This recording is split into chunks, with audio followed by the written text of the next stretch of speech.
Habang tumatanda ka, nare-realize mo, sayang ang oras mo sa walang kwentang tao. Makaka-relate ang mga taong may edad na o kaya taong marami ng experience sa buhay. Babalik ang mga moments sa isip natin na sayang talaga. Sayang ang oras o panahon na ibinigay natin sa mga taong hindi parehas ng ibinigay natin ang ibibigay nila pabalik. Oras. Maraming panahon ang ibinigay natin sa isang tao o maraming tao. Nakakala natin may naitulong tayo sa kanila. Nakakala natin na-appreciate nila mga bagay na binigay natin ng maraming time para lang maipakita natin na nagpapahalaga tayo. Yung pala, sa bandang huli, parang ikaw pa ang may utang na loob na ikaw pa itong dapat magpasalamat dahil mabuti daw nga naging close ka sa kanya.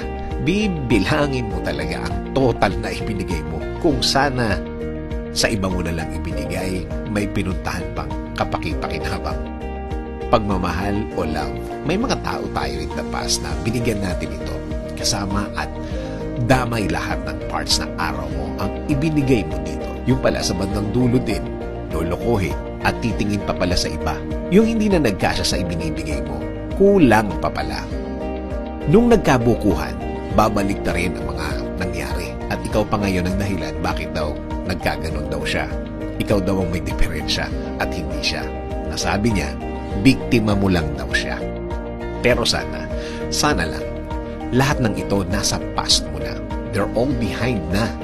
Yung pwede mo na lang balikan sa isip mo na sana matagal ka nang nakamove on. At kapag naaalala mo, hindi ka na nasasaktan at hindi ka na masyadong apektado. Yan ang mga taong sinayang ang pagtitiwala o trust mo na sana inisip naman nila o niya ang mga bagay na ibinigay mo na kung tutuusin, hindi mo akalain na maibibigay mo, hindi mo akalain na magagawa mo. At least ngayon, mas kilala mo na ang sarili mo. Alam mong may natutunan ka sa mga nangyari nito na mahirap mag-move on pero naka-move on ka na at mas tumibay ka. Na kung babalikan mo ang mga nangyari, matatawa ka sa sarili mo at sasabihin mo, ha? Nagawa ko yun? Ako ba talaga yun? Sabi nga nila, dumadating ka talaga sa point na may gagawin kang kabaliwan sa buhay mo. Pero ngayon, mas wise ka na. May wisdom kang nakuha dahil memorize mo na ang mga taong gustong mag-take advantage sa iyo. Mga taong gusto lang ay lumamang ng bonggang-bongga. At least ngayon, mas alam mo na kung sino ang bibigyan mo ng precious time mo. Mas nagdadasal ka na din ngayon na ibigay sa iyo ang mga tamang sitwasyon, tamang tao, at tamang oportunidad. Tama, marami ka nang pinagdaanan, marami ka nang dinaanan. Ang dami mo na rin natutunan. Alam na alam mo, kilos pa lang, salita pa lang, yung oras pa lang nakausap mo ang isang tao.